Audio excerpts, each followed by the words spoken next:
この爆発はアニメーターさんだとか見てると分かるんですよ。すごいですね。この次はもうパッと早い。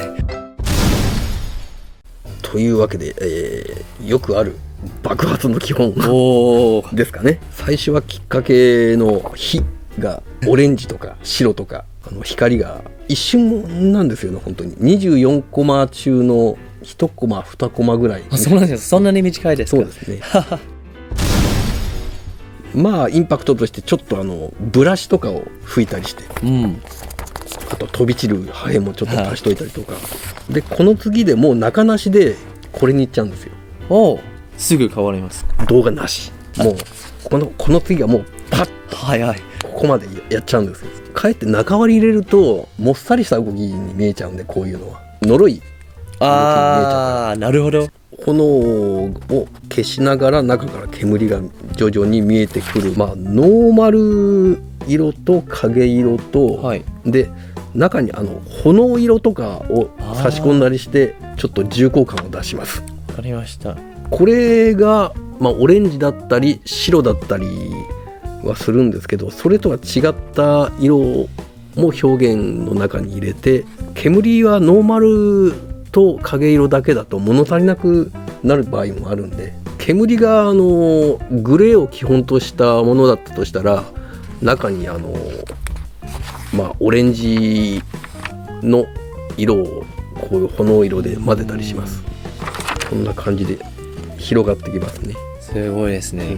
原画を描く場合、どの塊がどこに送られていくかっていうのを後の動画さんが割りやすいように分かりづらいかなと思ったら矢印で指示したりします。これに関しては、これがここに来ますとかで、あんまり数が多かったらここに「あ」って書いてここまでここで割ってねとか、そういう指示もします。一旦出た炎色がだんだん消えていくんで、最初の動きが早かった分ここら辺に来るとゆっくり中に動画の枚数を多くして見せるようにしますよ。雲と何が違いますか？基本はあんまし変わらないんですけど、ブラシのような雲と綿菓子のような雲とかあるじゃないですか。そうですね。自分が雲を描くとしたらやっぱりこういう綿菓子のような雲の方が表現はしやすいですね。でこんな感じで炎色もここに来ると消えて、あとは最後まで広がるのみと。で爪尻っていうのがあるんですけど、動画のここからここまでの間で後に行くに従ってだんだん間を狭めていくと。なんでこういうのが出てきますか？こう立体があって、ここはへこみだと思ってもらえれば、ここのへこみがここまでグッとくると。アニメーターによって各煙のフォルムっていうのは全然違うんですけど、それぞれが一芸を持つようにはしてますから、この爆発はアニメーターさんだとか見てると分かるんですよ。すごいですね。大体がこんなもんですよ。よくよく分解してみると。でこの後に白コマを入れたりするんですよ。あんまりパカパカやると子供が倒れちゃうんでなるほど、一瞬だけ